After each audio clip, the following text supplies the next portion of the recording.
There is no denying that Coca-Cola's foundation is rooted in numerous controversies, schemes, and clever marketing strategies that created a facade of faultlessness in the eyes of many, despite having a history marred by dirt and ugliness. And in today's video, we'll be diving deeper into the dark history of this fizzy drink giant.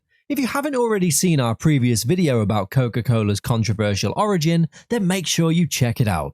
From crazy marketing tactics to brutal exploitation, join us as we continue the second exposition of the dark side of Coca-Cola's history. It's one shocking revelation you can't afford to miss. So, without further ado, let's dig in. After World War II ended in 1945, and by the late 1950s, Coca-Cola had conquered over 100 countries, and with 1/3 of its revenue coming from international sales. Yet, that wasn't enough. They aimed to reach every corner of the globe, not just physically, but by making a lasting impact on people's minds through effective marketing. How did they achieve this? More advertisements, or let's say, more strategic advertisements. Before this period, Coca-Cola was mainly viewed as a summer beverage. Soda sales skyrocketed during the warmer months, but when winter arrived, the demand for cold Coke in chilly weather wasn't exactly high. I mean, who craves soda when they're freezing? It just doesn't make sense, does it? Well, not for Coca-Cola. They needed a strategy to boost winter sales beyond just running more ads. They needed something to link Coke with the winter season. And what better option than Christmas, everyone's favorite time of year? Given Coca-Cola's focus on happiness, togetherness, and joy, Christmas embodies all these elements and became a perfect marketing tool for them. Their slogan, "Feel the Moment," aligns perfectly because, as you know, Christmas is all about experiencing and enjoying the moment. Genius, right? It was even more fitting that Coke and Santa shared the same color, red, so they aligned themselves with the iconic figure of Christmas, and Santa Claus naturally became the face of the holiday season. And you may have come across the rumor that Coke invented the modern Santa look, or altered his suit to match their brand colors. Well, that's absolutely not true. The iconic Santa with the red and white suit, white beard, and rosy cheeks was already a thing, thanks to classics like "'Twas the Night Before Christmas" and artists like Thomas Nast. However, it's fair to say that Coca-Cola played a significant role in popularizing Santa Claus into the recognizable figure that we know today. In 1931, Coca-Cola collaborated with illustrator Haddon Sundblom to create a warm, friendly, and crucially memorable Santa. Before this, Santa varied in shapes and colors: green suits, tan suits, and even some with intimidating claws. Haddon introduced the quintessential Christmas elements, portraying a jolly, rosy-cheeked, cheerful, and white-bearded Santa. And boom, that's where the magic happened. From 1931 to 1964, Coca-Cola consistently featured the same ads with Santa holding a bottle of Coke. This marketing strategy became an instant hit, resonating with people as it seamlessly blended the joy of Christmas with the refreshing taste of Coca-Cola, creating a lasting and heartwarming connection.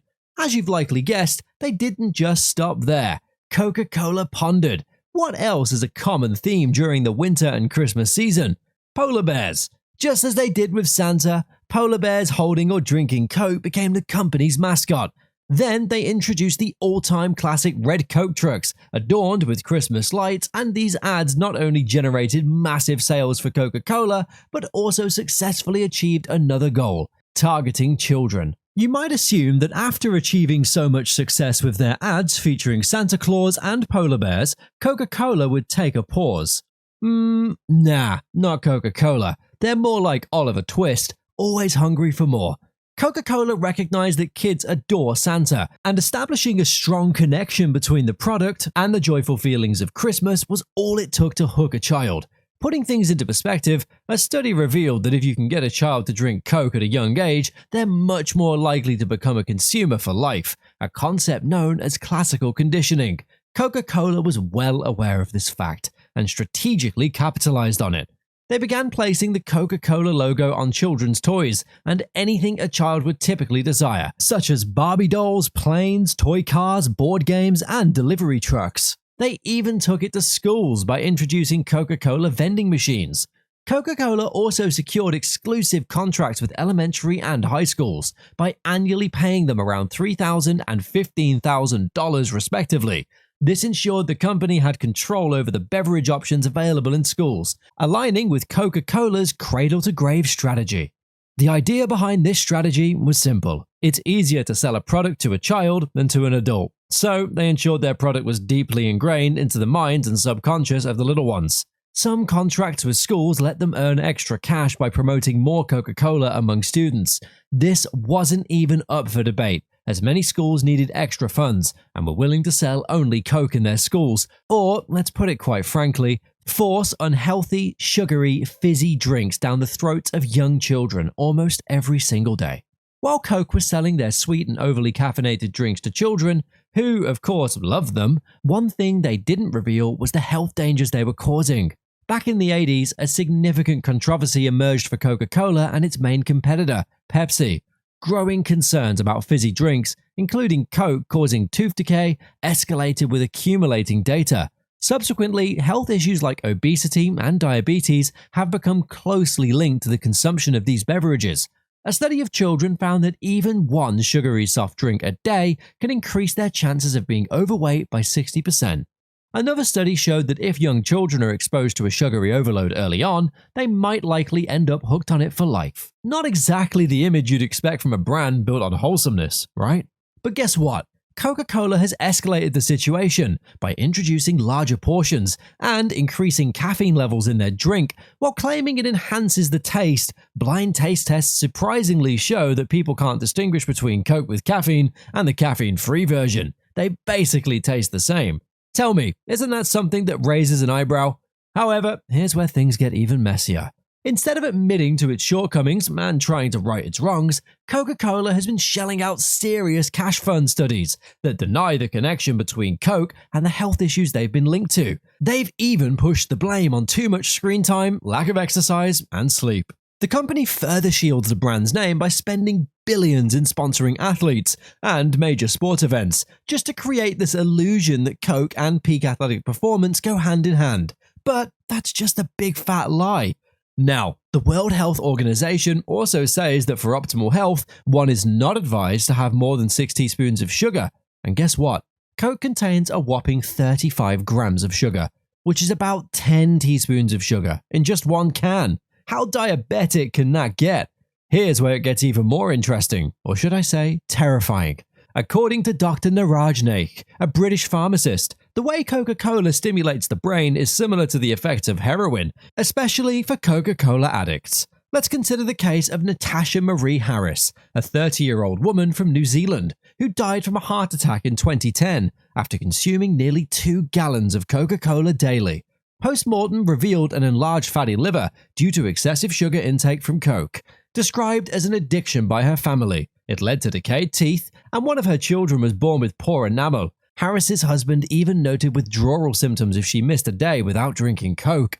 This shows the significant physical and psychological side effects of Coca-Cola addiction. In response to Harris's death, Coca-Cola expressed disappointment over the coroner's focus on their product, asserting they couldn't be held responsible for the health of consumers who consume unhealthy quantities. And critics have argued that it's a familiar excuse, typical of Coca-Cola's stance on such matters. In 2016, a study was conducted on rats, and it revealed signs of decreased kidney and liver function after consuming Coca-Cola for some time. And who knows, the same could be said for humans too. Coca-Cola addiction is notably common in Mexico, where residents have consistently ranked as the world's largest consumers, followed by the USA. The high value Mexicans place on Coke is evident, as each person consumes a minimum of 163 liters of it annually, surpassing the average American consumption by 40%. This heightened intake correlates with increasing rates of obesity and type 2 diabetes in these Coke-addicted countries. Shockingly, while Mexico has faced 100,000 deaths in the past decade from its drug war, at least 70,000 deaths occur yearly due to diabetes-related issues. In fact, Coca-Cola controls more than 73% of Mexico's soft drink market. So, you get the picture. The Coca-Cola addiction is even worse in Chiapas, which is Mexico's southernmost and poorest state. Here, the average person drinks over 2 liters of Coke daily. That's over 1,600 bottles in a year, which leads to about 3,000 people dying each year from diabetes in Chiapas. it's also believed here that finding Coca-Cola is easier than finding water. Talk about Coca-Cola addiction at its best. Beyond the negative impact on health, Coca-Cola's environmental repercussions date back to 2000, involving issues like water scarcity, plastic pollution, drought, and displacing farmers from their lands. India, in particular, stands out as a significant location, severely affected by Coca-Cola's waste.